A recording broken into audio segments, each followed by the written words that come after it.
자, 반갑습니다. 여러분들 어서 오세요. 오늘은 5월 14일 일요일입니다. 자, 원래 요 시간대는 저희 정의원 방송이랑 이런 거 하는 시간인데 한 2주에 한 번씩은 또 공개 방송을 진행을 하고요. 오늘 방송은 간단하게 다음 주 준비하고 또 우리 과거 추천주 중에서 이제 좋은 흐름이 지금 지나가고 있는 그 좋은 소식들이 들려오는 종목들에 대해서 체크 한번 하고 가는 그런 짧은 시간이 되겠습니다. 요즘에 제가 장중 방송은 그래도 최대한 시간을 꼭 채워가지고 하는데 야간이나 오후에 하는 방송들은 그렇게 오래 안 하죠. 왜냐면 해도 여러분께 전달드릴 만한 내용들도 그렇게 많은 거는 아니어가지고 요즘은 조금은 이렇게 막 빡세게 보시기보다는 좀 여유 있게 보시는 게 더 좋다고 생각이 좀 들어서 여러분께 이제 필요한 것만 딱 집어서 말씀을 드리고 있습니다. 옛날에는 막 하고 싶은 거 다 하고 하다 보니까 시간이 많이 모자랐는데 이제는 딱 필요한 것만, 너무 많이 알아서 안 좋은 것도 있어요. 또 보면 오늘도 살짝만 진행하고 어차피 내일 저녁에도 또 저희 방송이 또 있으니까 오늘 방송은 이제 다음 주를 살짝 준비하는 그런 방송으로 보시면 되겠습니다. 이제 어제 이제 미국장이 그러니까 이제 미국의 금요일이죠. 미국이 이제 금요일 날 장 끝난 걸 보니까 전체적으로 좀 밀려가지고 끝났어요. 다우 지수가 금요일입니다. 어제라고 제가 얘기하지만 금요일이에요. 다우, S&P 500 다 이제 하락해서 끝났고 미국 지수도 보면은 최근에 일주일 동안의 그 주가 흐름들이 막 잘 갔던 건 아니에요. 우리나라만 못 가고 이게 아니라 미국도 똑같습니다. 일봉 차트로 보시면은 지금 다우 지수도 이때가 언제냐면 5월 첫 거래일 5월 1일이고요. 5월 1일 날 정점을 한번 치고 나서 다우는 이런 식으로 하락세로 가고 있어요. 이미 4월 달에도 한번 이렇게 주저앉았던 게 있어가지고 지금 다우 지수는 약간 추세로 보면은 이렇게 이제 하향 분위기가 보여지는 중이고요. 나스닥. 우리는 나스닥이 되게 중요해요. 나스닥에는 기술주들이 많이 있다 보니까 한국의 반도체 산업이랑도 영향을 많이 주는 그런 지표들이 많이 있죠. 근데 보시면 나스닥은 되게 좋아요. 아니 좀 전에 다우는 이렇게 내려가는 거 아니야 싶은 그런 분위기인데 나스닥은 그거랑 정반대로 이런 식으로 우상향을 가고 있어요. 물론 중간에 빠지는 날 되게 많아요. 보면은 미국 증시도 음봉 나오는 날 되게 많아요. 그렇지만 중요한 거는 결국에는 방향성을 위쪽을 향하고 있다는 거예요. 그래서 나스닥은 여기 이제 금요일 날 기준으로, 그러니까 5월 12일 날 기준으로 물론 하락 마감은 했어요. 우리가 항상 보는 게 전날 미국장 올랐나 내렸나 이제 그것만 보잖아요. 하락 마감은 했어요. 그렇지만 고점을 경신하는 그런 하루였습니다. 고점이 12,364포인트 정도고요. 이게 얼마 만에 나오는 수치냐면 12,300이라는 수치는 여기 2022년도 9월달 그때 작년 9월이면은 아시죠? 다 시장 다 폭락 나왔던 여기가 어차피 8월달이니까 8, 9월달 즉 전 세계 증시 안 좋을 때 8월달에 깨졌던 지수가 지금 9가 된 거예요. 1년은 아니었지만 한 9개월? 9개월 정도 걸렸죠. 지금 미국 나스닥은 그런 상황이에요. 그래서 나스닥을 구성하고 있는 종목들이 보면 우리 흔히 말하는 빅테크 기업이라고 하는 그런 기업들이 이제 많이 상장이 되어 있고 뭐 테슬라부터 해가지고 많잖아요. 그 이제 빅테크 기업들의 이번 실적이 상당히 좋았고 또 실적뿐만이 아니라 향후 전망들도 좋게 나오면서 나스닥의 경우는 현재 지금 정확하게 이제 빅테크 기업들의 실적이 이제 잘 나오면서 지금 작년 8월 수치를 복구한 상태예요. 미국 나스닥은 이미 최악의 상황을 지났다고 보시면 돼요. 그래서 우리나라 증시를 보기 전에 이제 지금 이제 나스닥을 이제 보는 이유가 최근에 이제 한국 증시가 잘 이제 못 올랐던 그 원인을 찾아보면은 국내외 지금 며칠만 놓고 보면은 우리나라 악재가 있는 게 맞아요. 최근에 1, 2주만 놓고 보면 한국의 악재가 되게 많아요. 근데 그 이전에 보면은 근본적으로 이제 미국의 금리 그리고 미국의 물가 지수 이런 것들이 계속 우리를 압박을 많이 했었죠. 그리고 이제 지정학적 리스크, 이제 북한을 많이 얘기를 하는데 꼭 북한 말고도 이제 중국이랑 대만이 서로 그런 무력 충돌이 있을 것 같다 하면은 또 괜히 주변국으로서 우리나라도 또 근처에 있는 나라로서 좀 뒤숭숭하단 말이죠. 그런 부분들. 지정학적 리스크가 상당히 좀 있었고.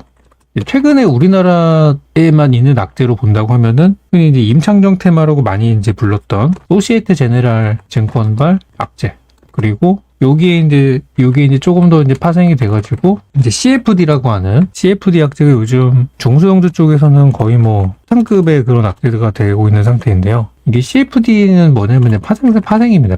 파생 상품인데, 이제 흔히 말하는 레버리지 거래라고 하는, 신용거래예요, 쉽게 말하면. 그러니까 신용거래를 했는데, 이제 신용거래라고 한다면은 보통 이제 담보 비율이 있고, 투자를 할 수 있는데, 여러분들이 하시는 신용거래랑 CFD랑은 조금 차이가 있어요.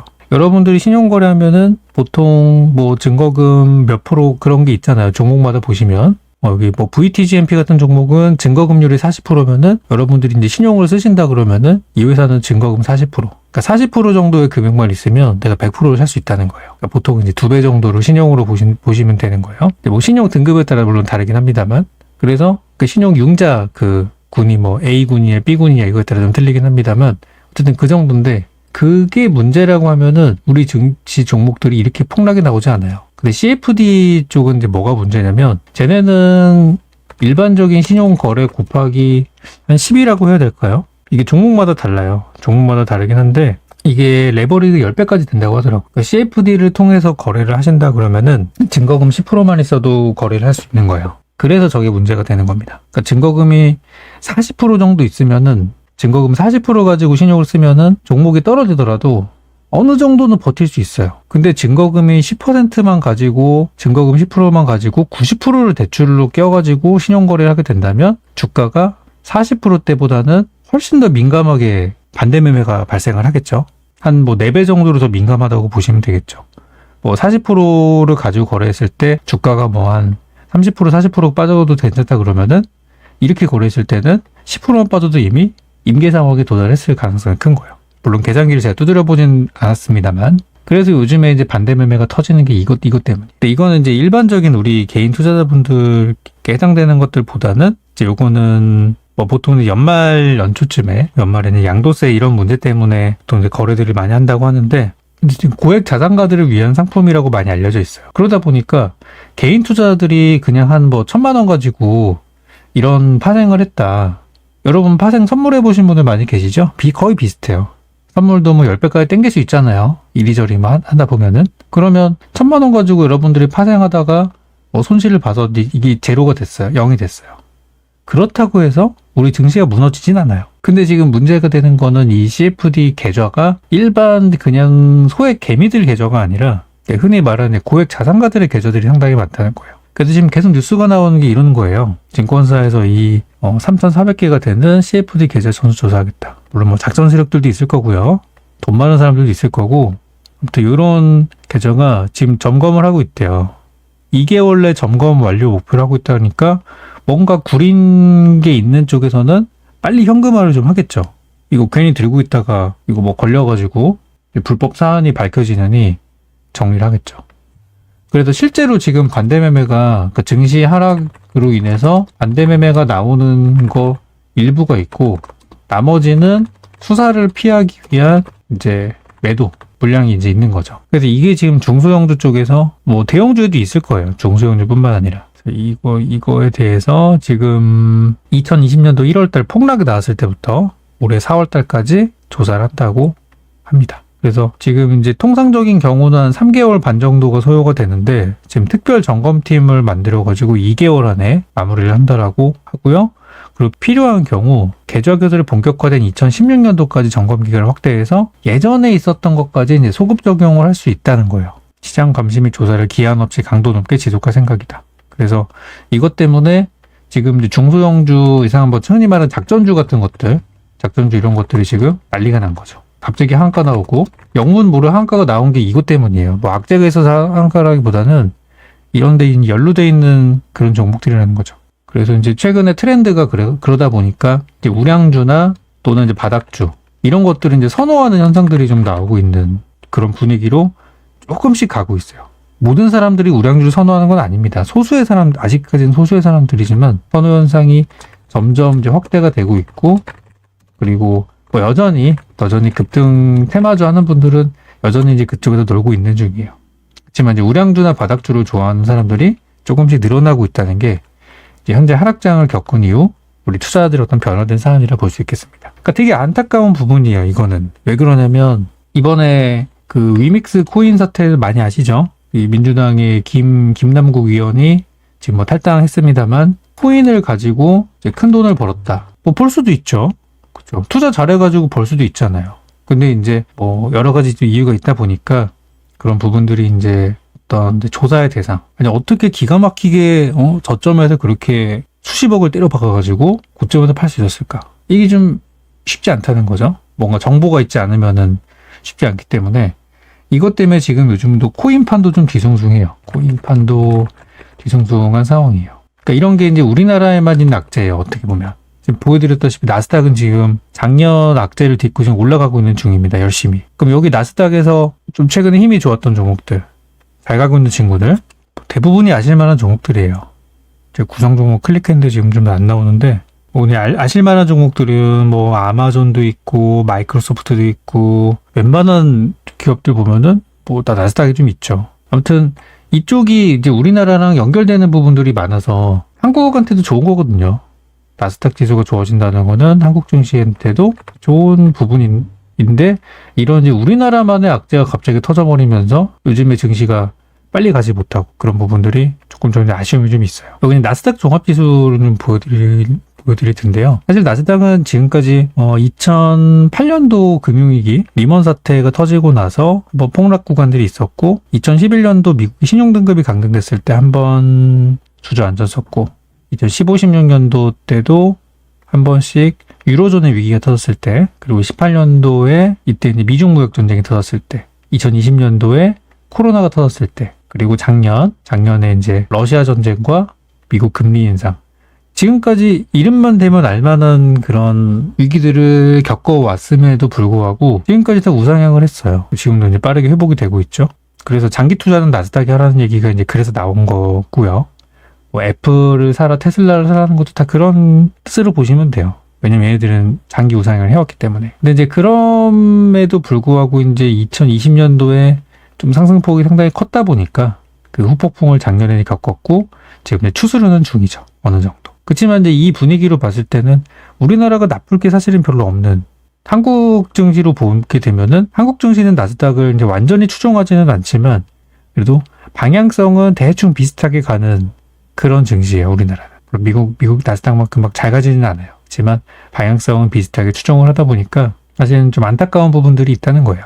그래서 이제 주변 상황들은 이런 빅테크 기업들이 앞에서 이제 이끌어주면서 거기에서 뭐 대규모 투자도 하고 그러면서 중소기업들이 이제 같이 가고 보통 업황이 좋다는 부분이 있다 보니까 뭐 반도체도 그렇고 자동차 업종도 그렇고 따라가죠. 그래서 이제 우리나라는 원래 보면 나스닥보다는 좀 변동성이 좀 있어요. 미국 나스닥도 물론 디테일하게 뜯어 보면은 이런 이제 막 출렁거리는 구간들이 이제 있는데 한국은 좀 심해요, 사실. 조금만 뭐만 해도 그냥 막 확 떨어져 버리고 뭐만 해도 올라가고. 이게 아까 전에 말씀드린 이 CFD 파생계좌로 연결을 좀 시켜보면은 이게 언제부터 생겼냐면 2016년도부터 본격적으로 생겼대요. 그 전부터 있었는데 16년도부터 많이 이제 유행을 하기 시작한 거고 그 이유는 계속 박스만 그리던 우리나라 장세가 15년도에 한번 큰 장이 서고 6년도에 떨어지니까 이 변동성을 이용한 이제 파생 상품이 고개를 들었던 거죠. 그리고 나서부터 17년도도 그렇고 18년도도 그렇고 미친 듯이 막 이런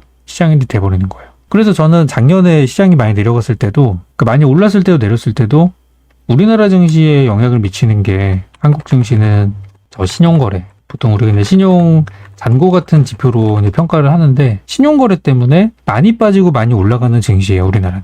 근데 주식 투자를 오래 하신 분들은 이거를 이해를 하시는데 짧게 하신 분들 지금 주식시장 경력이 나 지금 주식 투자한 지 한 2, 3년 됐다 하시는 분들은 뭐 3년이라고 만약에 쳐본 횟수로 3년이라고 치면은 2021년도에 만약에 시작을 했어요. 그럼 1년 지나고 이제 횟수로 올해 3년이죠. 이분이 경험한 이 횟수로 3년, 한 2년 반 정도 되는 시간은 그냥 뭐 내리는 시장이에요. 그나마 좀 올랐다가 최근 또 빠지고 있으니까 이분이 갖고 있는 지식으로는 우리나라 장은 그냥 장투하면 빠지는구나 이렇게 생각할 수 있어요. 근데 우리나라 증시는 원래 이런 시장이에요. 원래 변동성이 장난 아니고 특히 이제 신용거래가 늘기 시작하면서 이런 변동성이 무지막지하게 커진 형태가 현재의 우리 증시라고 보시면 돼요. 그러니까 종목들이 상한가 갔다가 다음날 하한가 가고 또 그다음부터 상한가 가는 게 이게 어떻게 보면은 그렇다는 거예요. 그리고 요즘 투자하시는 분들이 이제 저점에서 막 안전한 그런 거보다도 그 변동성을 노리고 들어오시니까 테마주 이런 거 하시니까 그런 종목만 거래하시는 거고, 그러다 보니까 널뛰기를 하는 거예요. 뭐 저희도 그런 종목들을 추천하고 일부러 그런 거 들어가서 매매하고 있습니다만 그런 분위기예요.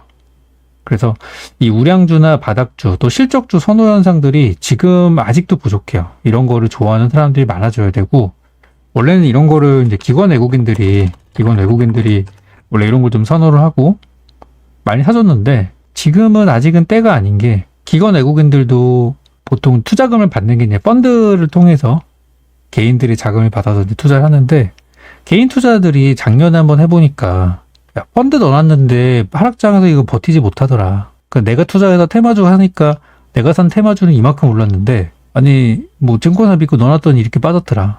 이거 피할 수가 없더라. 그러니까 돈 다 빼버리고 다들 이제 직접 투자하기 시작한 게 최근 몇 년 사이 일이죠. 개인 투자자도 할 수 있다. 개인 투자자도 이 좋은 장에 돈을 벌 수 있었다. 그거는 장이 좋았으니까 번 거지. 그죠? 이때는 증권사도 벌었어요. 펀드 넣어놓으신 분들 다 수십 프로 수익 나왔을 거예요. 근데 이제 요걸 겪고 나니까 생각이 바뀐 거죠. 근데 기관 외국인들이 운영하는 펀드는 증시가 올라가면 다시 또 복구가 됩니다. 근데 얘네들도 결국에 이제 개인들의 자금으로 펀드를 운영하다 보니까, 이제 개인 투자분들이 최근 성향들이 아직까지는 이제 급등 테마주를 선호하다 보니까 돈 다 빼가고 결국에는 이제 펀드 공모도 잘 안 되는 거예요, 최근에는. 제가 아는 그 운용사, 자산 운용사 대표님도 요즘에 이제 부업 뛴다고 하시더라고요. 부업으로 알바하고 이런 얘기가 아니라, 원래 자기 회사 투자 들어온 자금들만 운용하면 되는데 여기저기 막 강연 나가고 이러면서 부업을 뛴다고 하시더라고요. 그만큼 이제 기관 외국인들의 상황도 별로 안 좋은 거죠. 투자하시는 분들의 신뢰도가 많이 낮아져가지고, 작년에 한번 깨지고 나니까. 사람들의 기대는 그거잖아요. 상승장에는 더 벌고 하락장에도 벌고, 항상 버는 플러스를 기대하시는데 현실적으로는 그렇진 않아요. 증권사 이제 펀드도 뭐 해보신 분들 아실 거예요. 장 좋을 때는 플러스 났다가 또 빠질 때는 마이너스 났다가, 그러다가 운 좋게 이제 상승장 나올 때 시장보다 조금 더 많이 벌어가지고 다음 하락장을 좀 버티고, 이게 계속 반복이에요. 요즘 이제 기관 외국인들도 장기 투자하시는 분들이 돈을 다 빼버리다 보니까 이런 쪽으로 돈이 잘 안 들어오고 있는 상황이죠. 그래서 이제 우량주, 바닥주 선호 현상이 최근에 좀 늘어나고 있지만, 저는 더 돈들이 들어와야 되고 이쪽이 좀 살아나야 된다고 저는 이제 생각을 해요. 이런 쪽으로 돈이 들어오고 있다는 것은 좋은 거고, 어떤 걸 통해 알 수 있냐면, 사람들이 실적이 좋은 종목을 찾아봐요, 이제.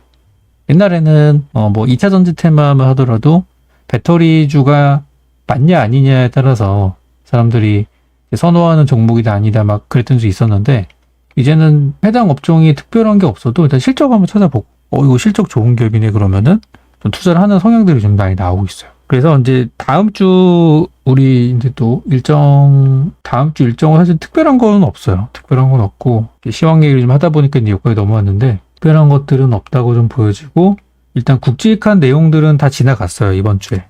이번 주에 미국 물가지표, 소비자 물가지수와 생산자 물가지수 두 가지가 나왔는데 다 양호하게 나왔습니다. 양호하다는 거는 예상 범위 안에서 나왔다는 거예요. 그래서 이제 큰 일정은 지나갔고, 이제 뭐 미국에서 나오는 부채 한도 협상이라는 게 있기는 한데, 지금까지 부채 한도 협상은 항상 잘 끝났어요, 항상. 그래서 우려를 할 만한 사안인가 싶기도 해요. 미국장 보다 보니까 조금 이제 특징적인 부분들이, 철광석이 미국에서 이제 가격이 많이 올랐대요. 그럼 이건 이제 히토류 쪽으로 연결될 수 있거든요. 히토류, 비철금속, 이런 쪽으로 이제 다 움직일 수 있는 부분인데, 요즘에 안 그래도 테마가 좀 있었잖아요, 저쪽에서. 이쪽 뭐 단기 테마 정도 예상해 볼 수 있겠고, 그리고 미국장 놓고 보면은 자동차주들이 좀 빠졌어요. 지금 보시면 테슬라가 2% 정도, 나스닥은 올랐는데 테슬라는 빠졌어요. 또 리비안이 여기는 없죠. 포드 자동차도 나스닥이 올랐는데, 물론 다운은 좀 빠졌습니다만, 물론 나스닥도 마이너스가 나왔는데 지수 대비 안 좋았다는 거예요. 제너럴 모터스 역시 지수 대비 안 좋았어요. 그래서 현재 지금 미국 같은 경우는, 미국은 지금 자동차주가 뭐 연일 저점을 깰 것 같은 그런 구간이에요. 자동차주 저점이 다 우려가 좀 있다. 그리고 최근에 우리나라는 어떻죠?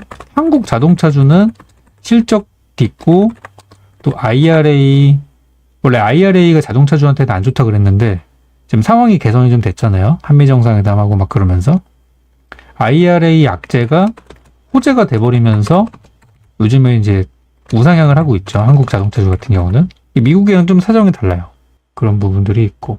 그리고 이제 태양광 관련주도 좀 강세를 받고, 우리나라는 계속 안 좋을 거야 하다가 요즘 이제 좋은 얘기들이 바뀌고 있으니까 한국은 오히려 이제 좀 살판 난 거고, 미국은 좋았던 내용들이 작년부터 있었는데 뭐 더 좋아지진 않고 있는 상황이니까 오히려 이제 약발이 좀 떨어진 상태라고 볼 수 있겠죠. 저는 이제 신재생에너지 관련주 쪽에서 태양광 관련주는 좀 올랐다는 거, 그리고 히토류 관련주나 이런 쪽의 변동성이 좀 있다 보니까 단기 테마 형성 가능할 수 있다는 거, 이런 부분을 좀 말씀드리고 싶습니다. 왜냐면 저희도 이미 정방에서 단기반에서 들고 있는 종목이 있기 때문에 그런 부분들은 좀 호재가 될 수 있다고 보여집니다. 그리고 이제 우리 원래는 사실 이것보다 우리 종목 얘기만 하고 가려고 그랬는데 좀 시황 정리를 좀 하고 갈 필요가 있다고 생각이 돼서 간단히 좀 체크를 좀 드렸고, 다음 주도 시장은 일단은 횡보할 가능성은 좀 큰 장이라고 보여져요. 다음 주 전망을 좀 하자면 그 이유는 큰 재료가 없어요. 큰 재료가 없다 보니까 그렇고, 그리고 이제 한 가지 더 우리도 계절적인 요인들이 하나가 있죠. 이번 주말 또는 지난 주말 또는 저저번 주 주말에 많이들 놀러 다니고 계시잖아요. 요즘에 저처럼 이제 여기 사무실에만 짱 박혀 있는 사람도 있지만 다들 이제 여기저기 많이 놀러 가시잖아요. 계절적인 요인으로는 돈이 많이 필요한 시기예요. 얼마 전에 어린이날 있었죠? 어버이날 있죠? 원래 5월달은 돈이 많이 필요한 시기예요. 거기다가 플러스로 날씨가 좋아지면서 이제 여행 수요 늘어나고, 어쨌든 여행을 우리가 옆 동네 가는 여행은 이제 여행도 아니죠. 한국 사람들도 그렇지만 중국도 그렇고 지금 오랫동안 우리가 해외여행을 못 갔기 때문에 해외여행 수요가 폭발하는 시기예요. 그럼 해외여행 갈 때 돈 많이 들죠? 물론 제주도 물가 많이 올랐습니다. 그렇지만 해외 갈 때 돈 많이 들어가요. 그러니까 사람들이 지금, 우리 여러분도 그렇지만은 아마 여러분도 지금 많이 돈들이 쪼들리실 거예요. 가족이 없이 나 혼자만 산다. 나 혼자 산다면 상관없지만 대부분 가정에도 있으시니까 아이들한테 뭐 해줘야 되고 또 부모님한테 해줘야 되고, 또 그런 계절이 이제 5월이에요. 5월은 이제 가정의 달이라고 하는 거잖아요. 그래서 원래 5월달이 제 경험상 항상 이렇게 좋지는 않은 것 같아요. 항상 기대감만큼 좋지 않았던 게 항상 5월이지 않았나.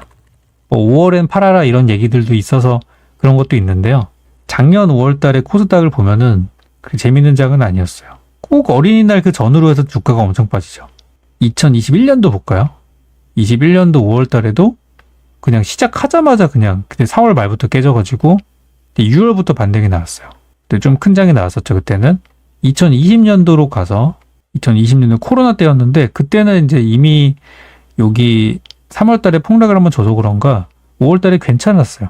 나름 괜찮았는데 좀 불안불안한 흐름이었죠. 그리고 2019년도 5월달은 보시다시피 4월까지 멀쩡했었는데 갑자기 깨지기 시작한 그 트럼프 아저씨 때문에. 2018년도 5월달도 4월까지 멀쩡하다가 깨졌는데 그래도 후반부에는 좋아진 그런 흐름이었어요. 그리고 2017년도 5월달로 가보면은 그때는 장이 워낙에 바닥이라서 오히려 편안하게 올라갔던, 16년도로 가볼까요? 16년도도 4월까지 불안불안하다가 5월 중순에 한번 깨졌죠. 2015년도로 가보겠습니다. 15년도는 4월달에까지 너무 좋았어요. 시장이 너무 잘 가다가 올 초반에 깨지고, 뭐 그렇지만 결국엔 올라갔죠. 그럼 지금의 상황은 어떤, 이 수많은 달 중에 이제 어디로 봐야 하나? 우리 증시 항상 똑같은 패턴으로 나오진 않기 때문에 이거를 뭐 예전에 이랬으니까 지금도 이럴 거야 라고 얘기를 할 수는 없어요. 그렇지만 이제 우리나라 증시가 보통 이제 크게는 나스닥의 흐름들을 많이 추종을 하다 보니 나스닥의 상황은 굉장히 좋다는 말씀을 좀 드리는 거고, 지금 단기적인 악재로는 한국의 악재들이 이런 것들이 있어가지고 좀 증시가 많이 휘청이고 있다는 거. 그렇다면 이 위기가 해결되면은 자연스럽게 또 올라갈 수 있다는 거겠죠. 그래서 저는 우리 한국만의 악재가 빨리 해소가 되기를 기다리고 있고요. 근데 추천주 중에서 좀 부각이 될 만한 것들이 지금 방금 말씀드린 재료나 이런 거랑 또 엮어가지고 봤을 때 볼만한 것들이 좀 있어요. 여기 이제 요거 저희 방송 계속 보신 분들은 다 아시는 종목들인데, VTGMP 최근에 화장품주들 반등이 좀 나오면서 이번 주 드렸던 종목이죠. 그래서 VTGMP는 화장품이라는 재료도 있지만 자회사 큐브엔터랑의 그런 시너지 효과 때문에 추천했던 종목인데, 큐브엔터 쪽에서 이제 이번에 주가가 잘 가고 있죠. 큐브엔터의 그 소속 연예인 중에 그 이제 아이들이라는 그 걸그룹이 있습니다. 새 앨범이 지금 벌써 뭐 100만 장을 넘어갔다고 하는데, 굉장히 히트를 치고 있고요. 이게 이제 우리나라에서 나오는 히트가 아니라 글로벌 히트이기 때문에 좋은 거예요. 좋은 거. 업계가 쉽지 않지만 잘 나온 거예요. 큐브 엔터의 어떤 시너지 효과 좀 기대가 돼요. 아까 말씀드린 이런 악재들이 있어도 이런 애들은 해볼만 하다는 거예요. 좋잖아요, 자리가. 지금 큐브 엔터는 벌써 지금 어디까지 올라왔냐면은 작년 이미 넘어섰어요. 장이 엄청 좋을 때 2021년도 수준까지는 거의 뭐 얼마 안 남았습니다. 그래서 큐브 엔터가 저렇게 갔는데 모 회사인 VTGMP는 아직도 바닥이었다가 특히 작년 9월 달에는 뭐 정말 뭐 최악의 순간을 겪어서 기대했었죠. 그러다가 이제 올라가는 중이니까 이런 거는 바닥이죠. 많이 올라서 부담스럽고 그런 거랑 전혀 상관없는 그냥 바닥에서 올라가는 주식이에요. 그래서 이런 것들은 저는 굉장히 지금같이 재료도 없고 횡보하는 장에서는 이런 것들이 좀 부각이 될 수 있다는 거. 그리고 지난번에 또 들었던 종목 중에 스코넥 많이 들고 계시죠? 이것도 우리가 완전 저점에서 들어갔습니다. 스코넥 평단가 17,000원, 18,000원 갖고 계신 분들은 아무도 없습니다. 저희는 이미 예전에 한번 추천드려서 수익 한번 크게 내고 이번에 떨어져 다시 들었기 때문에 여러분 평단가가 아무리 비싸도 13,000원대 또는 14,000원 그 정도에 머물러 있을 거예요. 17,000, 18,000원대 없습니다. 우리는 바닥에서 이제 들어가신 건데 이런 것들도 지금처럼 이제 저평가주들이 좀 부각받는 그런 분위기에서 의외의 한 방에 나올 수 있어요. 그래서 스코넥은 이제 그때 바닥이라고 제가 좀 강조를 많이 해서 그런가 많이 기대들을 하시더라고요. 그래서 스코넥을 보시려면은 이번에 이제 애플에서 신제품 요거를 잘 보시기 바랍니다. 여기 보시면은 6월 달에 큰 이벤트 중에 하나가 바로 이거거든요. 애플의 MR 헤드셋과 삼성의 XR 디바이스. 요게 지금 서로 경쟁 구도로 가고 있는데 애플의 MR 헤드셋이 6월에 이제 공개 예정입니다. 그리고 삼성의 XR 디바이스가 결국에는 똑같은 말인데 말이 되게 어렵잖아요. 결국 똑같은 거예요. R은 리얼리티고요. M은 믹스드고 X는 뭐야? 그 리얼리티 AR, VR, MR 이거를 이제 통칭해서 하는 얘기입니다. 그 뭐냐면 이제 메타버스, 가상현실 이런 것들이 이제 체험하게 해주는 도구라는 거죠. 그래서 이거는 언제? 여기 경쟁 구도로 좀 가고 있어요. 그래서 이게 지금은 기대감이 그렇게 크지는 않아요. 기대감이 그렇게 크지는 않은데 삼성에서도 지금 연내 추가 공보를 공유하겠다 그래가지고 요 디바이스, 요 장비 요게 지금 삼성이랑 애플이 서로 맞붙게 될 스마트폰 이후에 맞붙게 될 그런 새로운 또 전쟁터가 될 수가 있고요. 그렇게 되면서 이 시장이 커지는 거죠. 삼성은 이미 구글이랑 퀄컴이랑 손을 잡았고 애플은 애플 자체적으로 이미 뭐 엄청난 생태계를 구축을 하고 있죠. 그래서 글로벌 빅테크 기업들의 디바이스 경쟁이 가열될 것으로 예상이 된다. 그러면 거기에 수혜주가 될 만한 종목이 바로 이 스코넥이라는 거예요. 그래서 요거 추천했던 건데 5월 달에 보자 그랬죠. 6월 달에 재료가 있으니까. 이런 것들 한번 손해볼 거 없잖아요. 바닥이니까. 이런 종목들이 물론 이제 사놓으신 분들 지금 수익은 없죠. 그치만 이럴 때 사놔야죠. 이럴 때. 나중에 이것도 주가 또 널뛰게 하고 나면 막 올라가고 나면 그때처럼 막 이거 중간에 20% 막 10% 올라가는 거 30% 올라가는데 이틀밖에 안 걸렸어요. 이런 거는 한번 올라갈 때 그렇게 간단 말이죠. 막 차분히 이렇게 1, 2%씩 올라가는 게 아니라 조용하다가 한번 이렇게 가는 형태의 주식이에요. 그러니까 바닥을 사놓기 좋은 거란 말이죠. 이런 것들이. 그래서 이런 애들은 저는 괜찮다고 보고. 그리고 대웅제약. 요즘에 제약바이오주들 얘기 참 많이 드리고 있어요. 제약바이오. 요게 연초에 한번 시세를 냈다가 조용하다가 최근에 다시 또 부각이 되고 있는데 실적이 좋은 기업들 위주로 좀 가고 있죠. 대웅제약 바닥에서 제약주 사실 분들은 요거 사세요라고 드렸던 그런 종목이고 대웅제약은 이제 리오프닝 관련된 그런 재료도 있고 보면 기술 수출 1조 원 돌파한 게 국내 기업 중에는 최대 규모다라고 하면서 좀 상징적인 부분이 있다고 보여집니다. 근데 이때 하한가인데 맞고 나서 하한가는 아니에요. 정확하게 말하면 20% 정도 연봉인데 이거 맞고 나서 지금 정신을 못 차리고 있는 게 사실이에요. 이때가 뭐였냐면 보톡스 소송에서 져가지고 400억을 배상해라 라고 해가지고 그것 때문에 메디톡스와의 소송 때문에 그것 때문에 주가가 떨어졌는데 대웅제약이 보톡스만 하는 회사는 아니잖아요. 대웅제약 뭐 있습니까? 뭐 약 많잖아요. 우루사도 있고 뭐 많아요. 그러니까 이제 뭐 보톡스가 사업이 안 됐다고 해서 이 회사가 완전히 뭐 맛이 가는 상황들은 아닌데 이게 큰 이슈다 보니까 그것 때문에 주가가 저는 좀 과도하게 떨어졌다고 보고 추천드렸던 거예요. 바닥주죠. 제가 최근에 드리는 종목들이 이 단타는 테마주들을 제외하고서는 거의 바닥주만 저는 드리고 있어요. 그러니까 이미 저는 현재 장세를 대비하고 있는 거예요. 이미 최근에 저희 추천주 보시면은 이거 정방도 마찬가지예요. 최근에 정방 공개 추천주 보면은 하나같이 바닥주만 추천하고 있어요. 지금은 이게 더 좋을 거예요. 여러분들도 장에 집중하지 못하는 시간들도 많이 계실 수도 있고 하다 보니까 싸게 사놓고 기다리시면 돼요. 좀 빠지는 경우도 있겠지만. 그래서 대웅제약은 어쨌든 잘 가고 있고요. 그리고 인지컨트로스. 요게 금요일에 좀 올랐습니다. 인지컨트로스가 이제 드디어 빛을 볼 때가 된 것 같아요. 인지컨트로스는 재료가 많아요. 보면은 자동차, 수소차, 또 드론 관련주 여러 가지가 있는데 그 중에서 좀 부각이 되는 거는 UAM으로 가는 것 같아요. 제가 볼 때는.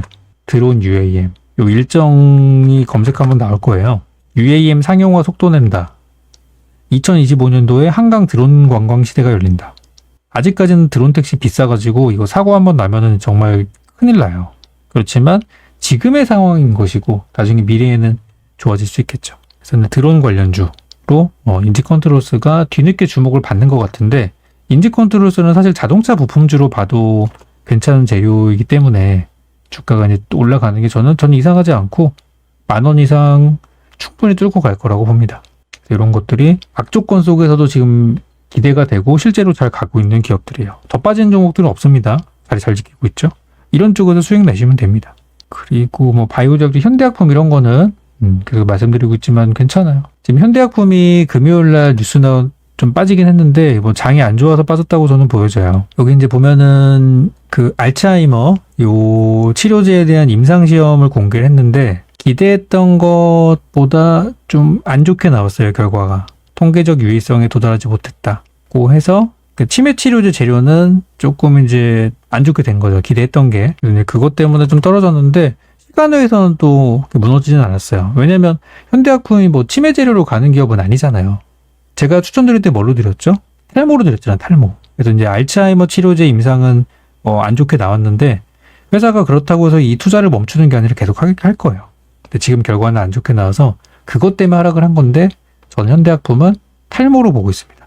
현대약품도 이미 뭐 완전 바닥에서 내렸던 거라서 치매는 실패지만 탈모를 기대하고 있는 그런 종목이라고 보시면 되겠습니다. 그 이외에도 이제 여행 관련주들 최근에 말도 많고 탈도 많았던 뭐 세중이라던가 또 휴림 네트워크스나 이런 것들이 좀 살아나는 모습들이 좀 나오고 있어요. 근데 거래량이 조금 더 늘어나기 전까지는 저는 이제 관심주로만 놓고 보려고 이제 하고요. 최근 추천주 중에서 좀 괜찮았던 것들 다시 한번 리뷰해보자면 이런 것들이 저는 다음 주에 좀 시세가 예상되는 종목들로 보고 있어요. 그래서 네 종목의 공통점은 그냥 다 바닥이라는 거예요. 얼마 전에 드렸던 화인서키트도 바닥입니다. 물론 빠지고 있습니다만 뭐 이런 것도 들고 가시면 돼요. 전기차 쪽이니까. 충전기 쪽. 그래서 화인서키트는 요번에 이제 실적을 봤는데 실적이 안 좋게 나왔어요. 보시면은 뭐 개판치고 있죠. 1분기 실적이 나왔는데 좀 못 나왔대요. 주가 못 가는 이유 이겁니다. 아까 전에 이제 우리가 실적 얘기를 좀 했잖아요. 이제 사람들이 좀 실적을 보는 그런 분위기다. 화인서키트는 바닥주예요. 바닥주이지만 실적은 좀 별로 안 좋았던 게 하락의 원인이고 일단 하락의 원인이 밝혀졌어요. 금요일날 이게 또 장 끝나고 나와가지고 하락의 원인이 이제 밝혀졌는데 저는 이 정도로 끝나서 다행이라고 봐요. 그러니까 시간 외에서 악재가 나왔다고 주가가 더 떨어지는 게 아니라 주가는 오히려 잘 버텨줬습니다. 별일 없었죠. 그래서 최근에 아니 좋은 내용 있다는데 왜 못 가는 거야? 원인은 실적이었어요. 악재가 드러나면 주가는 더 빠지지 않습니다. 보통 왜 내려가는지 모를 때가 사실 제일 걱정인 거지 이유가 밝혀지면 뭐 문제가 생기진 않아요. 그래서 이번에 1분기 실적이 좀 못 나왔던 거고요. 여기 이제 보면은 분기 1분기 실적 보면은 작년에 한 18억 정도 됐대요. 그 뭐 엄청난 실적을 내는 회사는 아니에요. 중소기업이니까. 이번에 영업이익이 적자는 아닌데 6억 정도가 나왔대요. 6.6억이 나왔으니까 18억대에서 6억, 6.6억이면은 아무튼 뭐 한 3분의 1로 쪼그라든 거죠, 실적이. 적자 회사는 아니라는 거 꼭 알아두시기 바랍니다. 그래서 이제 왜 못 갔는지 설명이 좀 된 부분이니까 보유하신 분들 걱정하지 마시고 이거 우리 평단가 2만 원에 있는 분들 없습니다. 우리 평단가 12,000원, 13,000원대에 샀어요. 그죠? 싸게 샀어요, 여러분들. 잘 들고 계시면 됩니다. 그래서 이런 종목들 저는 다음 주에 기대 한번 해보셨으면 좋겠어요. 그리고 좀 자리를 비우셔야 되는 분들, 그런 분들은 제가 최근에 드리는 바닥주 위주로 보신다고 한다면은 어려운 시장 매일매일 막 보지 않으셔도 저희 정방 같은 경우는 문자로 전략을 드리고 있고 우리 단기반도 메시지 드리고 있습니다. 그리고 이제 공개 추천주의 경우는 이제 우리 또 카톡방을 통해서 또 전략을 계속 드리고 있으니까 그쪽 잘 귀 기울이면서 보시고 계시고 요즘에는 장중에 제가 하루 종일 보시라는 말씀 안 드려요. 쉬엄쉬엄 하시면서 날씨도 좋은데 운동도 좀 하시고 외출도 하시고 하시면서 좀 지금은 조금은 쉬어간다고 생각하시고, 그렇다고 주식을 떠나시라는 얘기는 아닙니다. 조금만 여유 있게 봐주시면은 바닥 두드려도 수익 크게 나오니까 그런 걸로 이제 메꾸는 거죠. 우리 연초 작년 손해봤던 것들. 바닥에서 더 빠질 데가 없잖아요. 그렇게 보시면 되겠습니다. 그래서 오늘 방송은 이 정도로 마무리할게요. 아까 제가 20분 한다 그랬는데 원래 종목 얘기하고 가려고 그랬거든요. 추천주 들고 계신 분들 잘 보세요 하고서 녹음하려고 그랬는데, 여기 이제 지금 시장이 이제 왜 떨어지는지에 대해 여러분들이 조금만 알고 계시면 좋을 것 같아서, 그리고 상황이 결코 나쁘진 않다는 얘기 꼭 드리고 싶었습니다. 나스닥이 지금 너무 좋습니다. 미국장에 투자하는 것보다 저는 우리나라 시장에 투자하는 게 좋다고 봐요. 나스닥도 좋지만. 그래서 이런 단기 악재들이 좀 있는데 빨리 마무리가 되기를 바랍니다. 자, 그럼 오늘 방송은 여기까지고요. 네, 편안한 주말 마무리 되시고 저는 내일 뵙도록 하겠습니다.